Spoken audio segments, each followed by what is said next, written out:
It's Fisher Capital TV, Alexander Spellane, CEO of Fisher Capital, and again, we have an amazing guest. This is Kevin Freeman, author of a new book. It's called Pirate Money. It's a book that Charlie Kirk personally endorses, and I'm actually really excited about this. Kevin, thanks for being here. Tell us about your book and how you got involved with Turning Point USA. Well, thank you, Alex. It's a pleasure to be here. I first met Charlie Kirk years and years ago. We were both speaking at Liberty University at the convocation. And so I met him there, talked to him there. Many of my good friends have been sponsors, like Foster Freeze and Dick Uline. And so I go back watching Charlie's career. It's just astronomical. I'm here with Patriot Mobile, and I did a book signing at their booth. And Patriot Mobile is big fans of Charlie Kirk. Yeah, they are. I'm actually supposed to go to a dinner with them tonight. You know, I love what they're doing. I know I saw the endorsement in your book with them too, with the book signing. It's really cool. I love seeing a Christian telecommunications company. There's no other company doing that. So what I love about this event is being able to connect with people who operate in a niche. It's in the spirit of entrepreneurship, and it's actually something that I really want to see for the younger generations, and see more and more young people liberate themselves from just being trapped in the system. So talk about what they can do to liberate themselves from the current financial system, and what conservatives can also do to really stop making purchases that are funding the left woke agenda. Well, I'll pull out of my wallet here, and this is a Federal Reserve note, as you know, $100 bill. This is what most people think money is. Yes. What they don't realize is the term dollar isn't an American term. It existed at the founding of this nation, and it was a specific term referencing a Spanish milled dollar, which is also known as a piece of 8, also known as a peso, which is 0.77 ounces, troy ounces of fine silver. And our founders said, we don't want bills of credit like this. What we want is gold and silver coin, Article 1, Section 10, and what they were referencing were Spanish milled dollars and gold doubloons. And a gold doubloon, as you know, it was the standard of money. They never intended for us to have this paper money that's backed by nothing.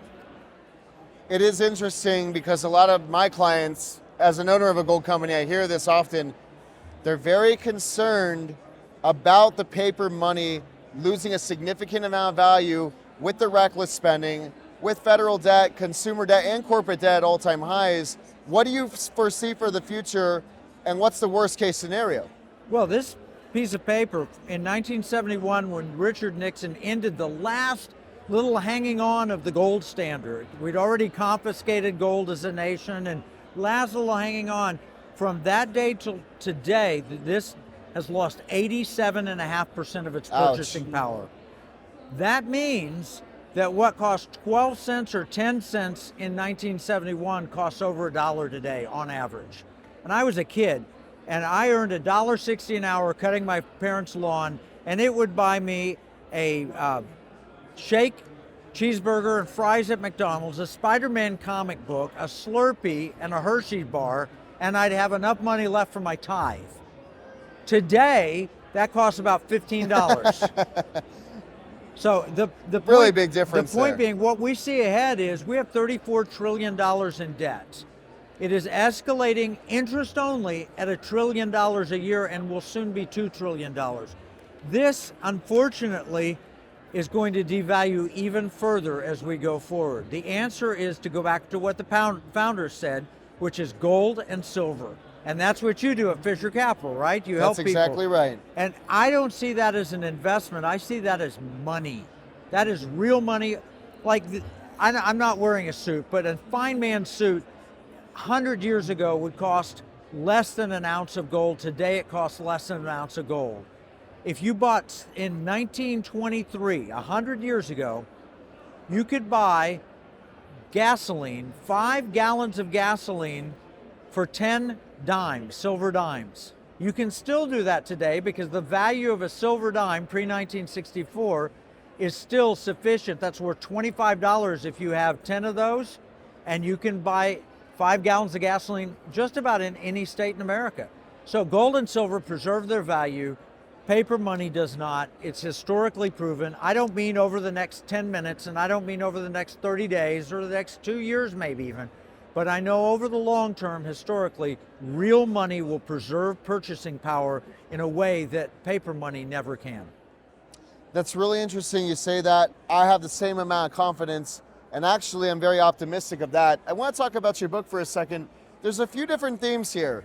Pirate money, and it says discovering the founder's hidden plan for economic justice and defeating the Great Reset. So tell us, what is the Great Reset? It's defined a few different ways by a few different figures. In fact, I have a friend that wrote a book called The Great Reset before Glenn Beck did. Yep. I've also seen Glenn Beck's book, The Great Reset, and I've read bits and pieces of it. I've heard him take excerpts of it out of it from it on his show. Right. You're a part of BlazeTV. So how, there's a few different messages to take away here. So tell us about the book and really what the core of the message is and what you want people to take away from this. Well, what I think is going to happen that causes the Great Reset is our financial system is going to get in such dire circumstances that the World Economic Forum is going to come in and say, we'll fix it all for you. But you're going to have to give up ownership of things. So you'll own nothing. And, you know, by 2030, you'll be happy. You will have no control over where you drive, where you live, your food. I believe Michael Rectenwald wrote another good book on the Great Reset. Justin Haskins and Glenn Beck wrote a really good book. I look forward to reading your friend's book. But I believe that the Great Reset is the debt will get so bad that they'll come in and say, we can fix this, but you're going to have to put us in charge of everything. You know, COVID gets bad, so we can fix this, but you put us in charge of everything. I believe it is a power grab by elitists. I wrote a book called According to Plan that talked about the power grab by elitists that want to take our money away. They want to take our freedom away. They want to confine us into 15-minute cities. And then they want to convince us it's for our own good.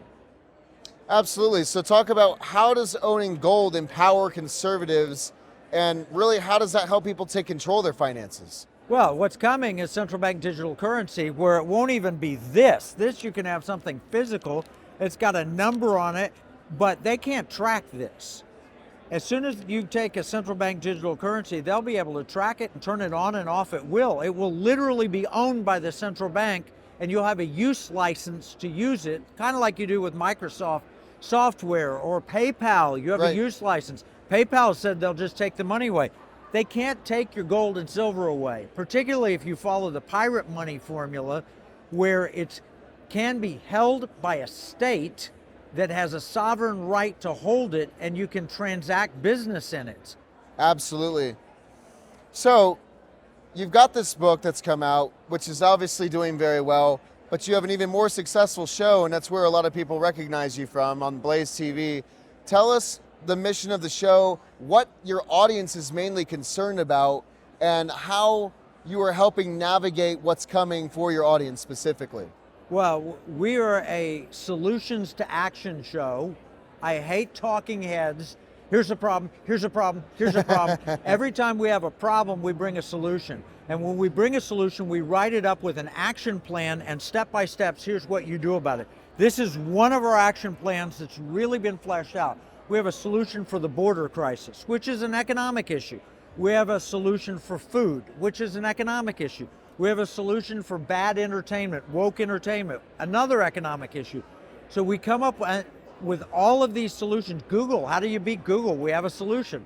Economic War Room is designed to help educate people so they can weaponize their money, their giving, their spending, and their investing to preserve liberty, security, and values. And then we walk through with the best guests in America, whether it's Dr. Ben Carson, who is a featured speaker here, is a dear friend, or Glenn Beck we've mentioned, or out of America, Nigel Farage was a guest talking about Brexit. And we have plans for how individuals with their money can take back America. Because the problem is that we'll vote, but then we'll spend money on Chinese goods, and then we'll give our money to woke institutions like Harvard, and then we'll invest in ESG instead of in protecting American liberty.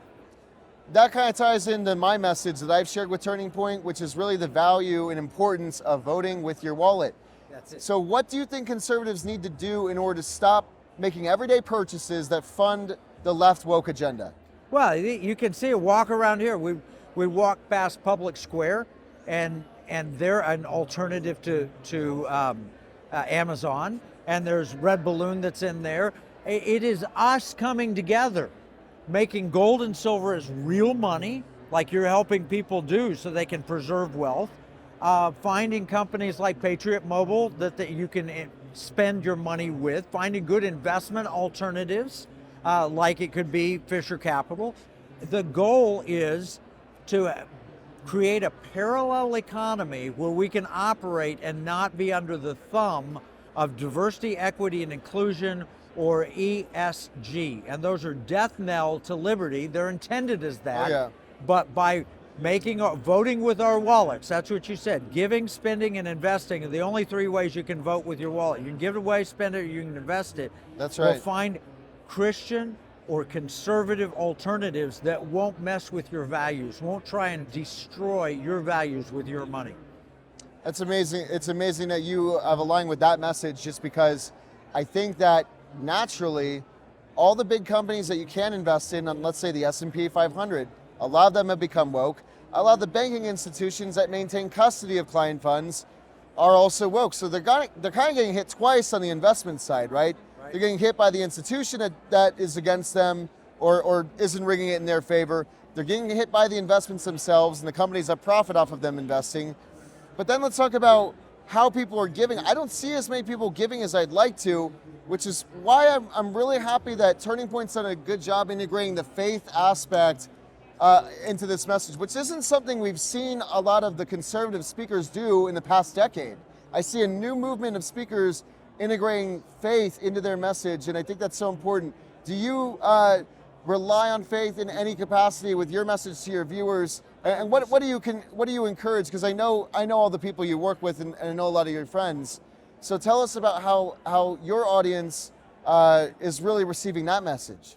Well, we get a lot of positive comments about it. I work closely with Paul Blair of Liberty Pastors, and Paul Blair was helped by Charlie to get started. Turning Point Faith has helped Liberty Pastors. So we'll travel around the country and we'll speak to pastors. A lot of Baptist pastors and former Methodist pastors and Presbyterian and Episcopal, a lot of the mainstream denominations and independent churches, and we help them talk to their congregation. Oh, I'll go into a congregation, talk about the economic war of the heart, and the answer there is to tell your congregation that your financial advisor is on the front lines fighting for you, so you ought to treat them almost as if they're the veteran that fought a war, because we're in an economic war today, and the only way we'll win it is if the churches stand up. Now, you weaponize your giving. Don't give to these places that take your money. I mean, Harvard, who would give to Harvard now when we know that they're allowing hate speech to do genocide? Or the president of Harvard, who is absolutely plagiarized my friend Carol Swain and others. So find places to give and say, I'm going to give my money, but you've got to align with these values. Yes, I see the importance of that. I'm confident that now that message is being pushed, and I know this simply because it's just impact-based results, right? If we look at how a lot of students up until Turning Point USA has empowered them to do so, have been afraid of the backlash that comes with speaking the truth and with standing up against some of these agendas. I talked to Brandon Tatum, and he talked about this too, that churches have an obligation and a responsibility that they need to, it was actually Eric Metaxas who said this, excuse me, not Brandon, a few interviews I've done today. Yeah. Eric Metaxas says, and it was again in his book, The Letter to the American Church, that the churches are not, they're in a position where people are already mobilized, but they're not telling them how to take action, and they don't want to get politically involved. It's not about being on the left or on the right. It's just about the truth and what's right and what's wrong. And it's about what's morally correct and really what God would want you to do and what Jesus would want you to do.